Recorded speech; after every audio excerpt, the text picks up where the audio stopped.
Hello everyone, hope all of you are doing amazing, and in this video we are going to be talking about some of the best dividend stocks to keep in mind in August 2022. So let's get started. First and foremost, let's start with real estate investment trusts or REITs.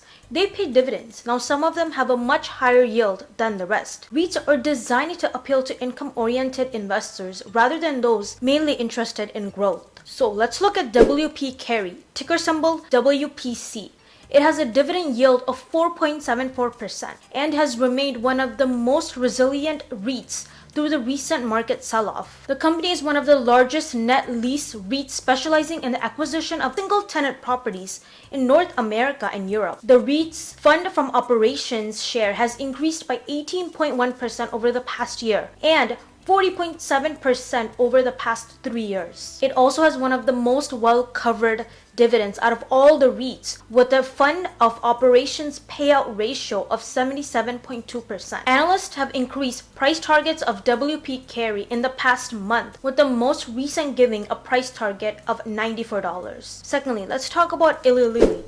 Drug maker Eli Lilly has seen its price rise 9% so far in 2022. Now, although these are modest gains, it is still a market-beating return that doesn't include its dividend, which yields 1.3%, slightly below the S&P average of 1.6%.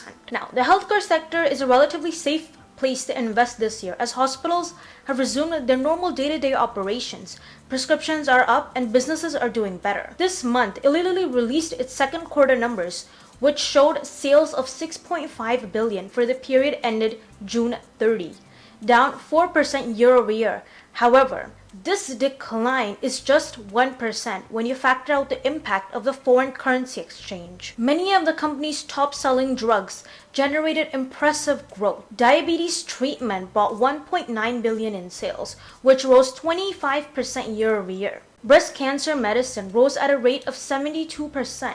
with its sales coming in at $588 million. Eli Lilly is forecasting that its earnings per share will rise 14% to 16% this year. In addition, the company also has many long-term catalysts, including a diabetes treatment which has shown to be effective for a weight loss medication as well. The Food and Drug Administration is also reviewing its Alzheimer's drug, which could also give the company's top line a big boost. Analysts project peak annual sales could hit $6 billion. Thirdly, let's talk about ExxonMobil. Oil and gas producer shares are up an impressive 44% this year. Rising oil prices have been a catalyst for the stock as the company can sell its products for more. Its second quarter results last month confirmed a strong performance by the business with earnings of $17.9 billion for the period ended June 30. It more than tripled the $4.9 billion that ExxonMobil netted in the prior year period. Now, the future of Exxon depends largely on the outlook of oil prices. And with the war in Ukraine not looking like it's coming to an end, and with the amount of people that are traveling right now, I would expect oil prices to remain elevated, at least in the short term. ExxonMobil is a top dividend stock to own. Currently, it yields around 4% per year, which is far better than the S&P 500's average of 1.6%. Fourthly, let's talk about Cisco Corporation. Cisco Corporation is an American multinational wholesale company that is involved in the marketing and distribution of food products. Since the beginning of the year, the stock gained 9.25%, while it delivered 17.4% return to shareholders in the last 12 months. In Q1 2022, Cisco reported an operating cash flow of $368 million, up from $266 million in the previous quarter. The company generated $222 million in free cash flow compared to nearly $170 million in the preceding quarter. Q1 2022 also reported $876 million in cash and cash equivalents, with a total assets amounting to over $22.3 billion. By 2023, Cisco expects its free cash flow to reach $2.1 billion, which indicates further dividend raises. Cisco currently pays a quarterly dividend of $0.49 per share, raising it by 4.3% in April. The company has been a dividend payer since 1970 and has raised its dividend every year since 1976.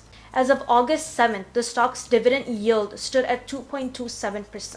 In June, Barclays called Cisco a defensive stock and raised its price target to $102 with an overweight rating on the shares. Now let's talk about Starbucks. Starbucks, as you all might know, is a multinational American chain of coffee houses. It initiated its dividend policy as of 2010 and has raised its payouts every year. It pays a quarterly dividend of 0.49 per share with a dividend yield of 2.29% as of August 7th. In the fiscal year of 2021, the company's operating cash flow jumped to nearly $6 billion from $1.6 billion in 2020. The company's free cash flow also grew $4.5 billion from $114 million in the previous year. In fiscal Q3 of 2022, the company paid $1.7 billion in dividends, up from $1.5 billion in the same period last year. In July, JP Morgan raised its price target on Starbucks to $92 with an overweight rating on the shares, expecting the company's growth to accelerate in 2023 and 2024. Moreover, in addition to Starbucks, analysts also presented a positive outlook on Coca-Cola, Johnson & Johnson, and Walmart. So those are also some amazing stocks to keep in mind for August 2022. Now, I hope you enjoyed this video. Dividend stocks are an amazing way to just have a little bit of passive income. Some of these companies are doing amazing, like I said, and I would love for you to give me your feedback on the video or the value or anything that you think that would really help my videos. I'm open to any comments, and I hope you like this video. If you do, please do like and subscribe, and I shall see you in the next one. Bye.